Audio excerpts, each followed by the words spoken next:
सच्चिदानंद रूपाय विश्वोत्पत्त्यादि Hathaway तापत्राय विनाशाय श्री कृष्णाय वयं नमः।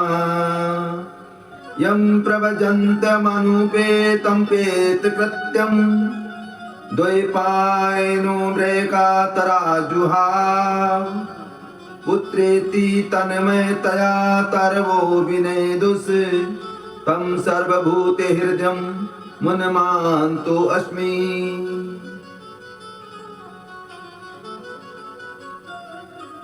श्रीमद् भागवत का प्रथम सूत्र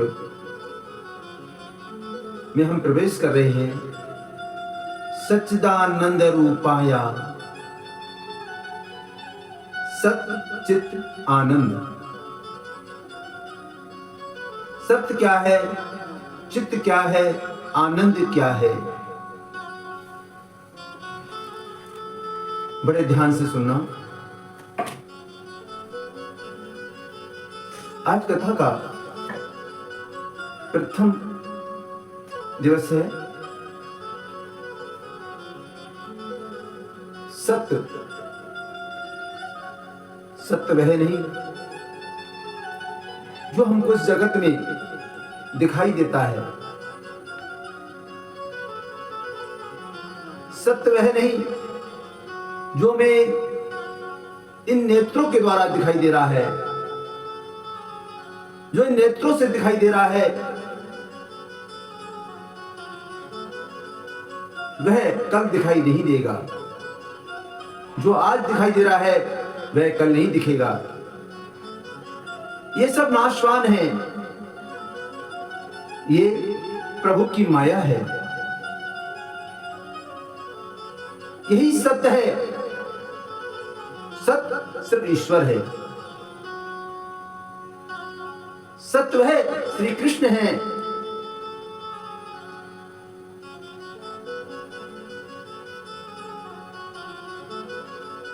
आनंद, चित्त। चित्त क्या है? चित्त एक प्रकाश। जब तक इस शरीर, नाशवान शरीर में जब तक चित्त बैठा है तब तक ये शरीर चल रहा है। हम आप बोल रहे हैं। जिस दिन ये चित्त इस शरीर से निकल गया, इस शरीर का भी नाश हो जाना है। इस शरीर का कोई मोल नहीं। जब तक इस शरीर का मोल है, जब तक आपके घट में चित्त रूप में उस प्रभु का अंश बैठा है। एक उदाहरण रूप में एक इलेक्ट्रिक बल्ब, जिस बल्ब में एलिमेंट होता है, जब तक वह एलिमेंट उसमें जल रहा है तब तक उस बल्ब की कीमत है। जिस दिन वह बल्ब फ्यूज हो जाता है उसको निकालकर बाहर कर दिया जाता है, कचरे में डाल दिया जाता है। इसी प्रकार ये शरीर, इस शरीर में जब तक उस ईश्वर का अंश है तब तक ये शरीर चल रहा है। आनंद, आनंद क्या है? आनंद वह नहीं जो आप महलों में रह रहे हो। आनंद वो भी नहीं जो बड़ी बड़ी गाड़ियों में घूम रहे हो। आनंद वह भी नहीं जो डल्लक गद्दों पे विश्राम कर रहे हो, सो रहे हो, अच्छे अच्छे व्यंजन का भोग लगा रहे हो। ये आनंद नहीं।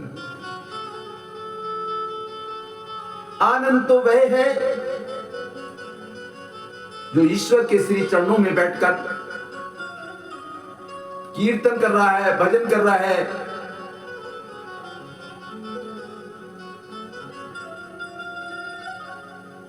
भक्ति के रस में सराबोर है, वैराग्य छाया हुआ है।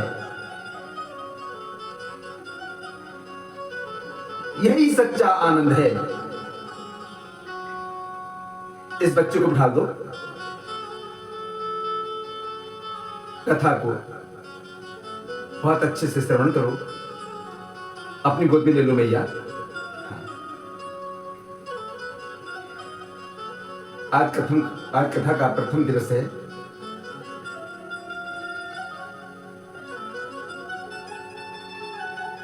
अब भगवान दूसरा कार्य क्या करते हैं?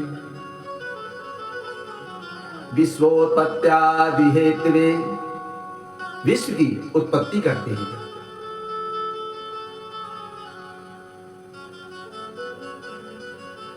तापत्राय विनाशाय,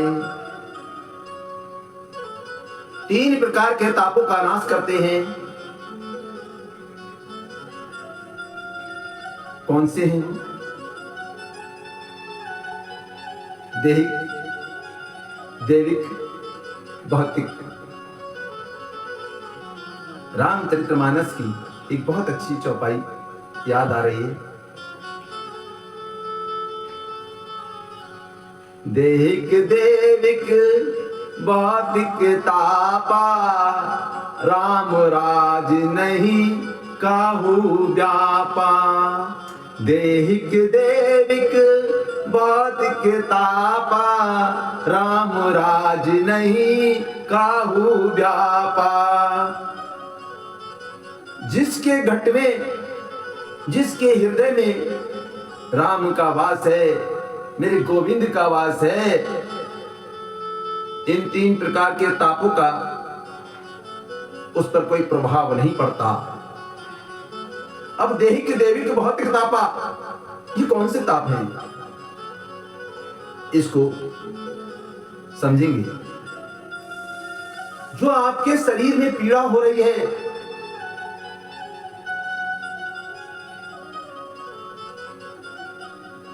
आप 10-10 सूर्यों का टेंशन लिए हो, एक सूर्य का ताप आपसे झेला नहीं जाता और 10-10 सूर्य के तापों से आप जल रहे हो। ये दैहिक ताप, दैविक ताप। दैविक ताप वह है, जरा सी कोई देवी आपदा आई और कोई घटना घटित हो गई,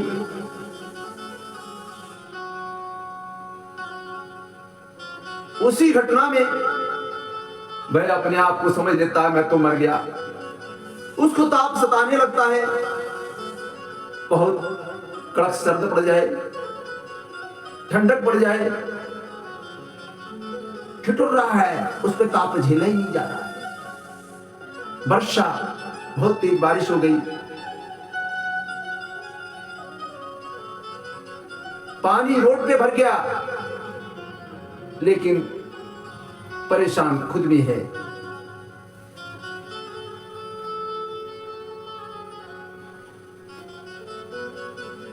बहुत गर्मी पड़ने लगे,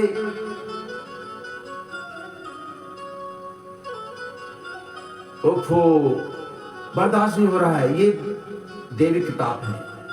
और जो ईश्वर में रमा हुआ है उसको ये ताप नहीं व्यापते।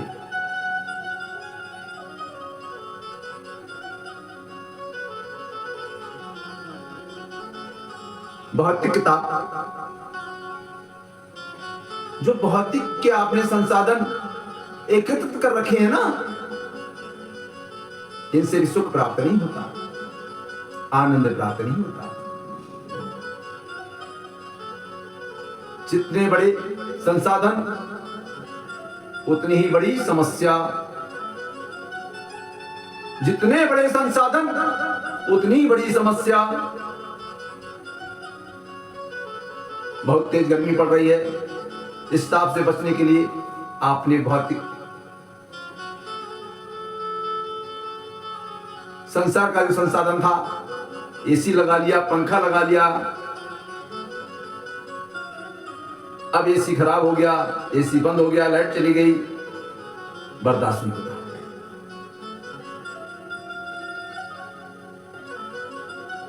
क्यों?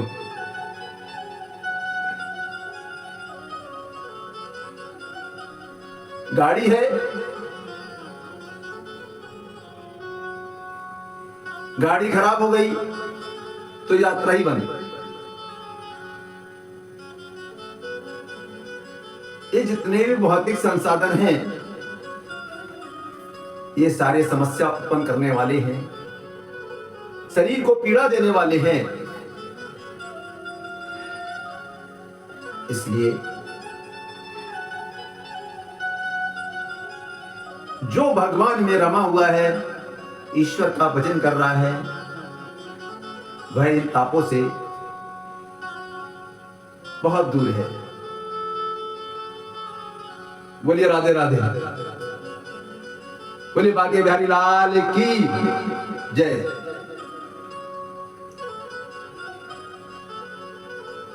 सारे संसार को ही ईश्वर का स्वरूप मानने वाले जगत गुरु श्री सुखदेव जी को हम प्रणाम करते हैं। देखिए, शास्त्रों का विधान है सर्वप्रथम गुरु की वंदना का। जब तक आपके ऊपर सतगुरु की कृपा नहीं होगी, तब तक इस भवसागर से पार होना मुश्किल है। जिस दिन आपके जीवन में सतगुरु का सामना हो गया, जिस दिन आपके जीवन में सतगुरु आ गए, उसी क्षण से आपका जीवन सार्थक हो गया। आपका जीवन सार्थक हो गया।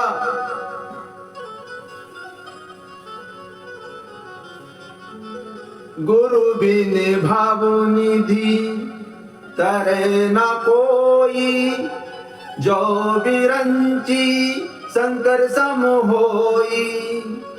गुरु बिन भाव निधि तरे न कोई, जो बिरंची शंकर सम होई। गुरु बिन भव सागर से पार होना बड़ा मुश्किल है। सौनक जी श्री सूत जी से निवेदन करते हैं कि महाराज, ऐसा कोई शाश्वत साधन बतलाएं। इस कलयुग में प्राणी बड़ा दुख भोग रहे हैं, और इस कलयुग में बड़ा ही कष्ट में है ये। कोई ऐसा शाश्वत साधन बतलाएं जिससे जीव का कल्याण हो। सूत जी महाराज कहते हैं, सौनक जी, आपने बड़े हित की बात पूछी है, मैं आपको जरूर बताता हूं।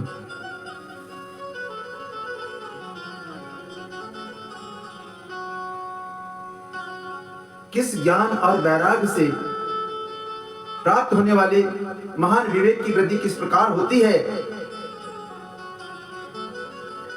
किस तरह वैष्णव लोग इस माया मोह से पीछा छुड़ाते हैं,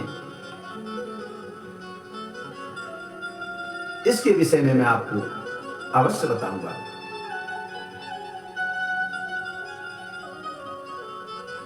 भक्ति ज्ञान वैराग तो, भक्ति ज्ञान विराग तो, विवेको वर्धते महान, माया मोह निरासस्ये वैष्णवे क्रियते कथम। सौनक जी, आपकी विनम्र वाणी से पुलकित होकर श्री सूत जी कहते हैं, श्रीमद् भागवत जो समस्त वेद वेदांत धर्म शास्त्र शाश्वत ग्रंथ है, जो संसार के मृत्यु रूपी भय से मुक्ति दिलाने वाला है, आज मैं तुम्हें उसका श्रवण कराऊंगा। एक दृष्टांत देता हूं, इसे ध्यान पूर्वक सुनो।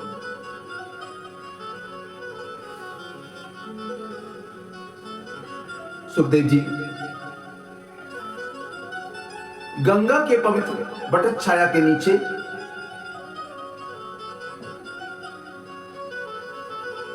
राजा परीक्षित जी को कथा सुना रहे हैं।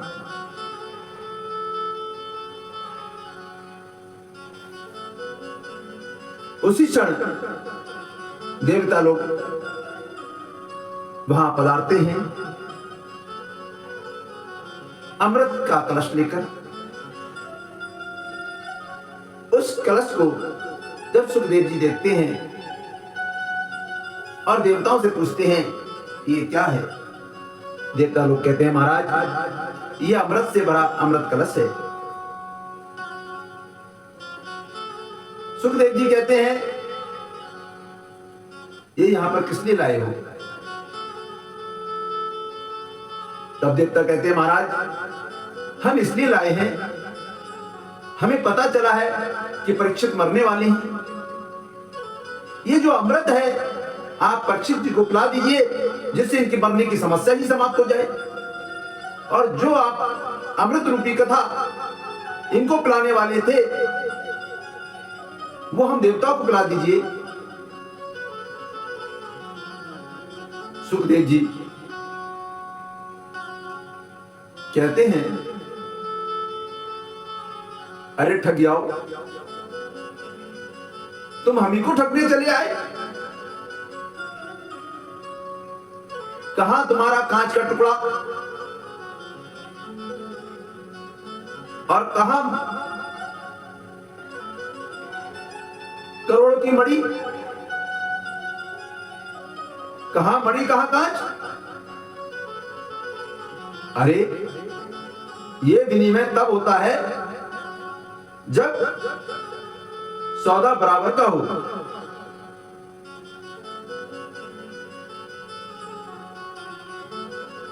और तुम कांच देकर मणि लेना चाहते हो?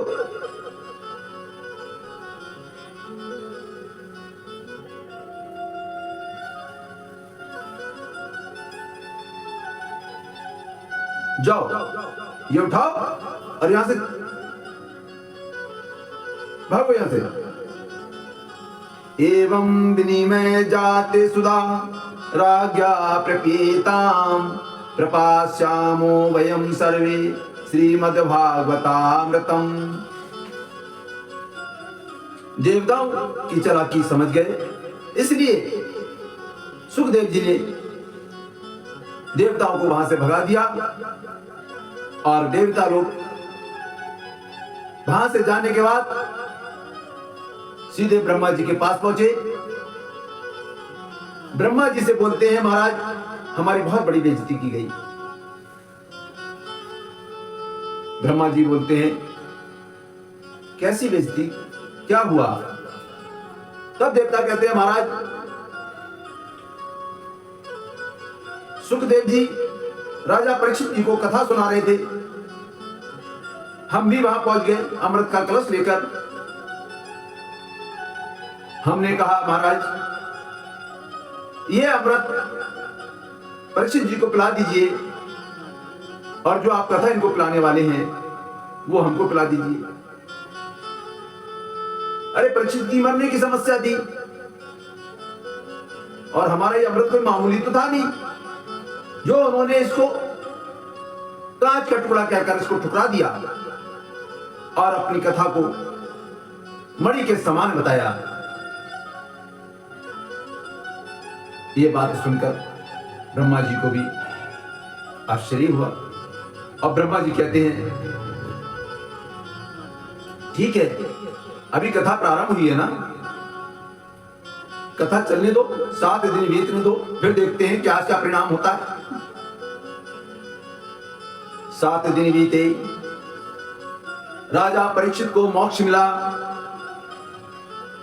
यह देखकर ब्रह्मा जी को भी बड़ा आश्चर्य हुआ। आभक्तासि विज्ञायेन ददोसि कथामृतम् श्रीमद्भागवती वार्ता श्रवणामपि दुर्लभा।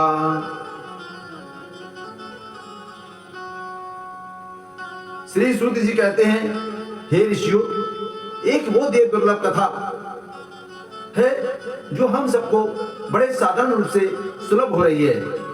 ये कथा देवताओं के लिए भी नसीब नहीं हुई। इसलिए हम बड़े भाग्यशाली हैं जो आज हमको इस पृथ्वी पर कथा श्रवण करने को मिल रही है। स्वर्गे सत्ते च कैलासे वैकुंठे नास्त्ययं रसः अथा पिबन्तु सद्भाग्या मामा मुञ्चन् कैर्चित्।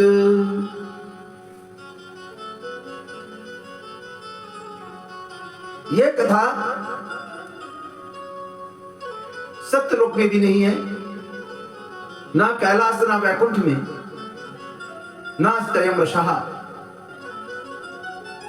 स्वर्गलोक सत्यलोक की बात तो छोड़ो, वैकुंठे अति अयम रसः नास्ति। हमारे श्री राम जी अवधवासियों को लेकर अपने साकेत लोक जाने लगे। सभी अवधवासी जाने के लिए तैयार हो गए। अब इधर हनुमान जी हाथ पे हाथ बांधे खड़े हुए हैं। इधर जब राम जी ने देखा और हनुमान जी से कहा, हनुमान जी आप वहां कैसे खड़े हो, चलो हमारे साथ। हनुमान जी बोलते हैं, महाराज प्रभु मुझे एक बात बताइए, क्या आपके साकेत धाम में आपकी कथा सुनने को मिलेगी? तब भगवान श्री राम जी बोलते हैं, देखो हनुमान जी, वहां कोई कथा व्यास तो है नहीं, वहां कथा तो सुनने को मिलेगी नहीं आपको, लेकिन हम मिलेंगे आपको, हम तो आपके साथ होंगे। तब हनुमान जी कहते हैं, जासु हृदय आगार बसही राम सर चाप धर। प्रभु आप तो मेरे हृदय में वास करते हो, मैं जब चाहूंगा तब आपको देख लूंगा, लेकिन जहां आपकी कथा नहीं प्रभु, वहां मेरा क्या काम।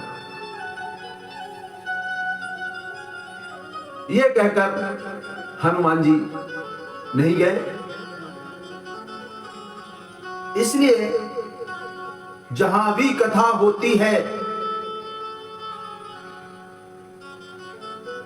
जब इस कथा का प्रारंभ होता है,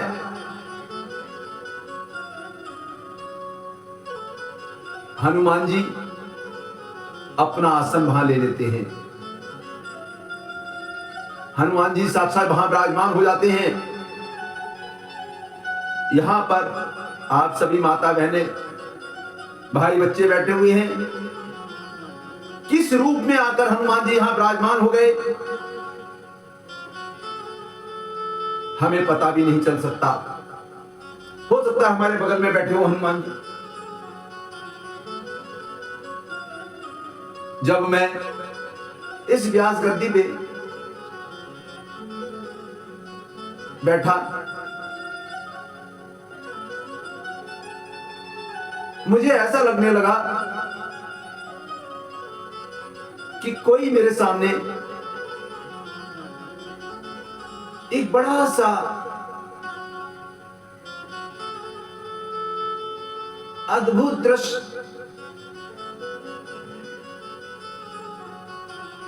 पवन के झोंके जैसा दिखाई पड़ा।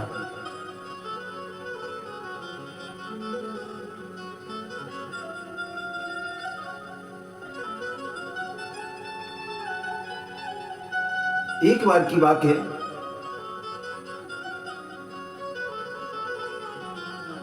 गुरु जी कथा सुना रहे थे।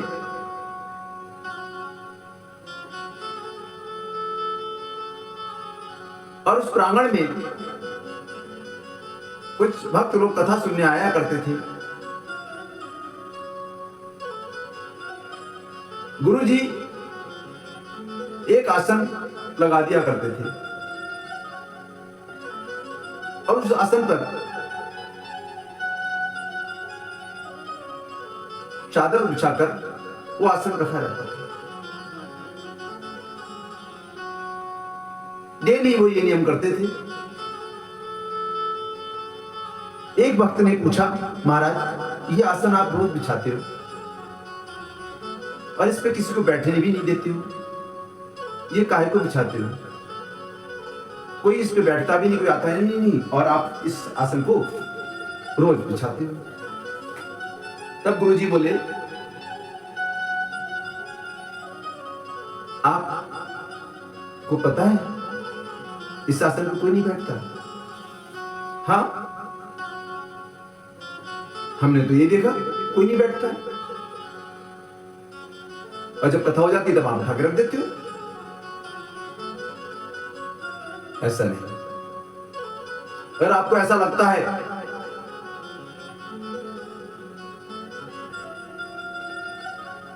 कल इस आसन को आप लेकर आना और आज इस आसन को अपने घर ले जाना, फिर कल इसको लेके आना। ठीक है भैया। ऐसा ही उस भक्त ने किया, आसन ले गया और दूसरे दिन उस आसन से बिछाया।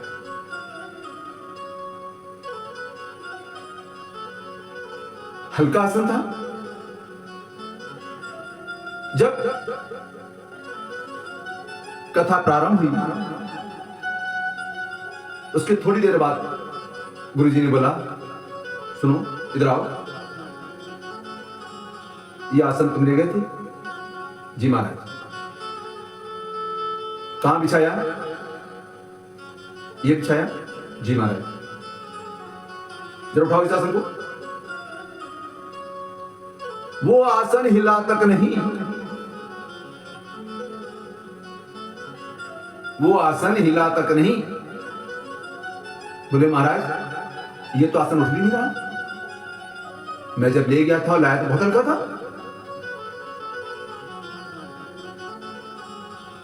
भक्त समझ गया मेरी आंखों से दिखाई नहीं दे सकता, ये गुरु की कृपा है जो आज उन्होंने मुझे इसका स्मरण किया।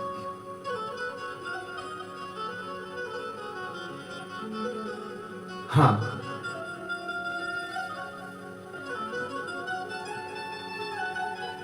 ये संसार है, ये संसार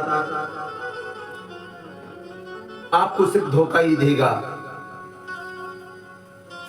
अगर आपके साथ कुछ आएगा और कुछ साथ रहेगा तो ये भगवान की जो कथाएं हैं यही आपके साथ रहेंगी, यही आपका साथ देंगी। जब तक आपका जीवन है तब तक ये कथाएं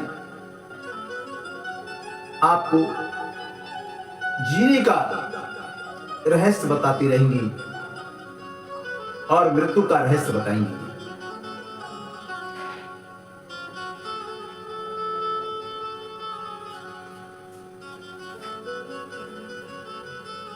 इसलिए आज कथा का प्रथम दिन है। आपने देखा कितनी देर दुर्लभ कथा है ये, जो देवताओं के लिए भी नसीब नहीं हुई।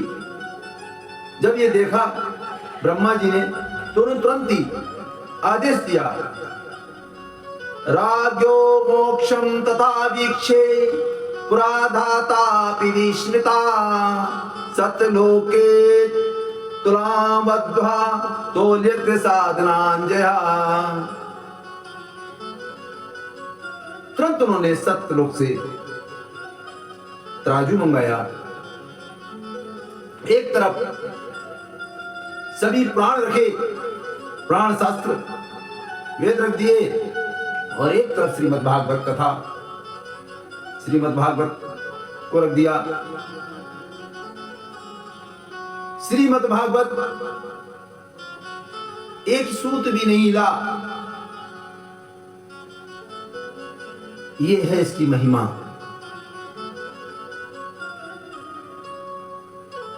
दूसरी तरफ सारे प्राण और एक तरफ श्रीमद् भागवत। दिल मात्र भी नहीं हिला। हरि कथा अमृत शोक मोह भय को समाप्त करता है। और स्वर्ग सुधामृत शोक मोह भय प्रदान करता है।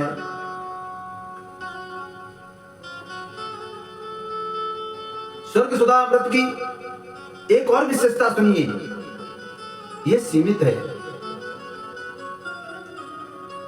एक ही कलश निकला था,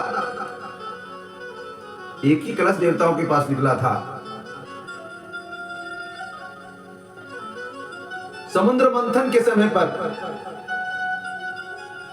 सीमित होने के कारण देवता लोग पीते पिलाते तो है नहीं, कंजूसी से काम चलाते हैं। इसलिए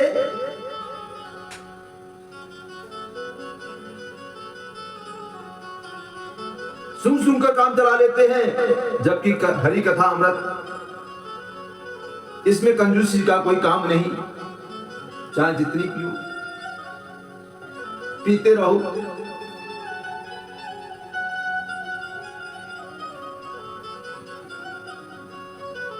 हरि अनंत हरि कथा अनंता, कही सुनई बहु विधि सब संता। हरि अनंत हरि कथा अनंता, कही सुनई बहु विधि सब संता। चरितम रघुनाथस्य सतकोटि प्रविस्तरम, मैक्यमक्षरम पुंसाम महापातक नाशनम। अब हम आपको एक उदाहरण रूप से एक कहानी के माध्यम से इसको समझेंगे। एक गांव में 3 कंजूस रहा करते थे। पूरा गांव उनको कंजूस कहकर पुकारता था। एक बार वो तीनों मित्र जो है आपस में बैठकर बैठक कर रहे थे और बोलते हैं, भैया पूरा गांव हमको बड़ा कंजूस कहता है, चलो आज हम लोग भी कुछ खर्च कर दिखा दें इनको कि हम भी कोई कंजूस नहीं है, हम भी बड़े खर्चीले वाले हैं। हाँ, तीनों मित्रों ने मीटिंग करी और चल दिए, शहर में आ गए। अब शहर में देखते हैं कि क्या ऐसी चीज ली जाए जो गांव वाले भी समझे कि अरे भाई बड़ा खर्च करते हैं। किसी ने कुछ सुझाया, किसी ने कुछ बताया। एक के समझ में आया कि क्यों ना हम देसी घी ले लें, और कहा भैया चलो देसी घी लेते हैं, गांव वालों को भी दिखाएं कि हम कोई सूखी रोटी खाने वाले नहीं है, देसी घी से खाते हैं, देसी घी से।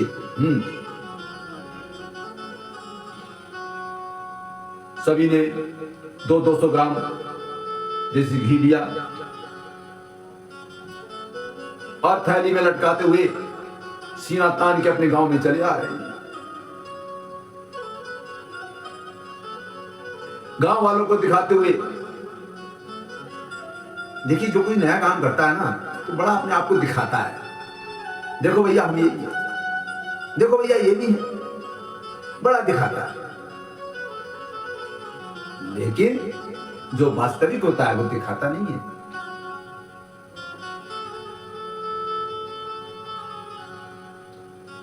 अब दिखाते हुए चले आ रहे।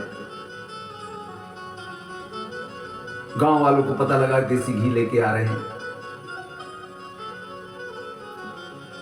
इसके बाद वो 6 महीने बाद मिलते हैं, दोबारा फिर तीनों दोस्त एकत्रित होते हैं। जब तीनों दोस्त इकट्ठे हुए 6 महीने बाद, तो एक भाई पूछने लगा,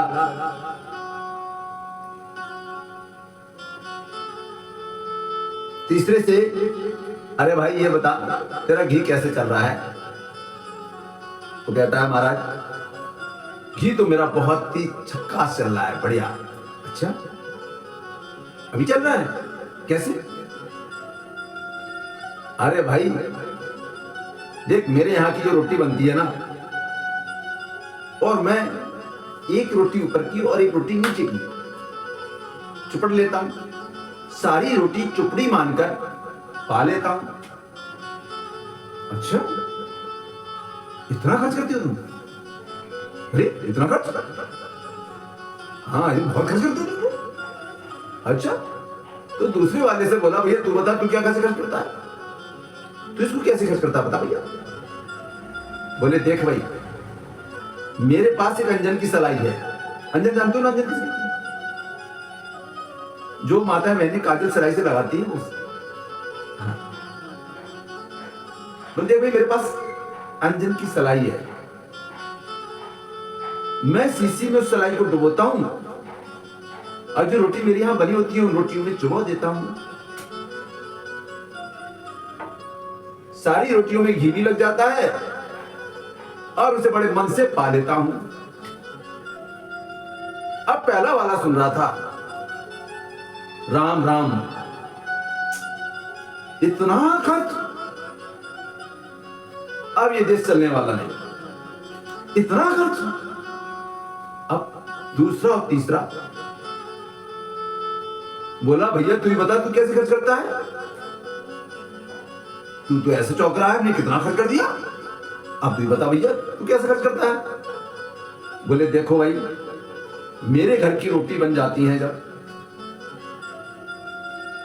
अपने घी के लिए मैंने एक शीशी में रखा है, और जब सारी रोटी बनके आ जाती है